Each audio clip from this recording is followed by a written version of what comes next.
SWH is called the science writing heuristic approach, and it was developed with a colleague of mine back at the end of 1999. And its real focus is trying to say science is done through argument.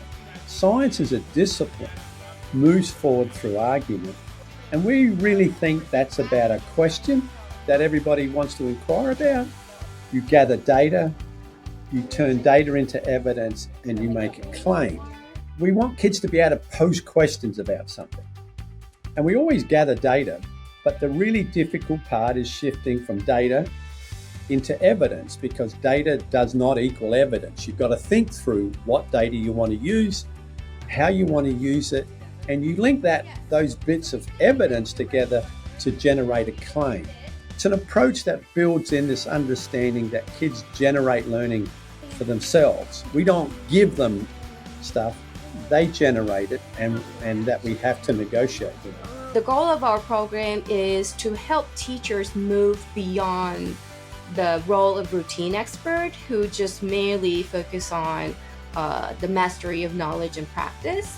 And our focus is to help teachers become adaptive expert who can constantly evaluate their teaching context and utilize the various learning tools to address like a complexity of learning environment. So we perceive the teacher not as a recipient of knowledge or the new approach, but as an author of their own learning and teaching. There is 3 levels in the system of helping teachers become adaptive. One is an orientation level. How we move to think about any learning situation dictates how we act. The second layer is what we call an epistemic tool layer. How we learn science. We cannot learn science without language. You can't learn anything without language. And so language is not just a tool to communicate. It's a tool to help you learn.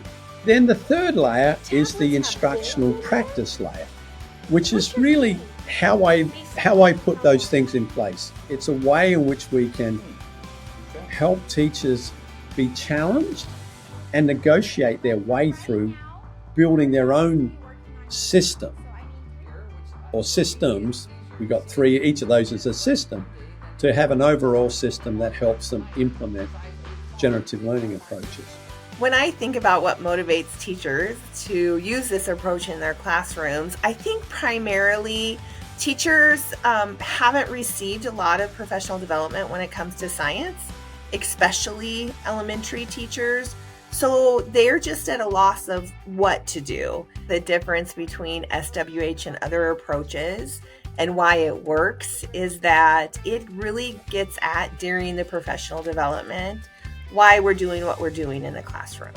It makes teachers really dig into their own belief systems and how people learn, how students learn, and then the alignment of, if those are our beliefs, what do we do in the classroom to match that?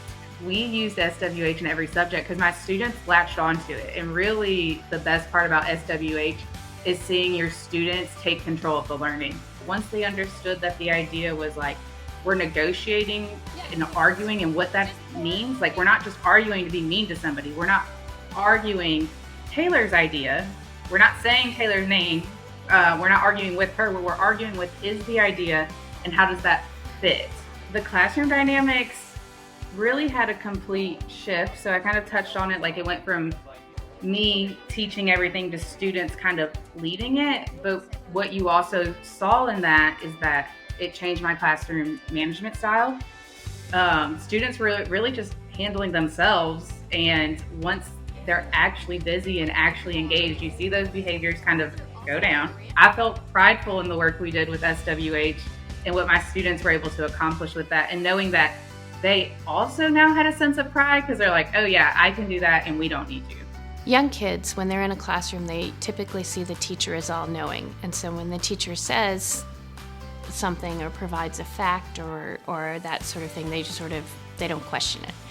Whereas that gets flipped completely in an SWH classroom, and the kids are generating the questions and not necessarily looking to the teacher for the answer. They have to go out and figure out how to answer their question and whether that answer is sufficient for that question. When I first started, kids were not really sure of what I was wanting, and that was a huge part of the learning curve.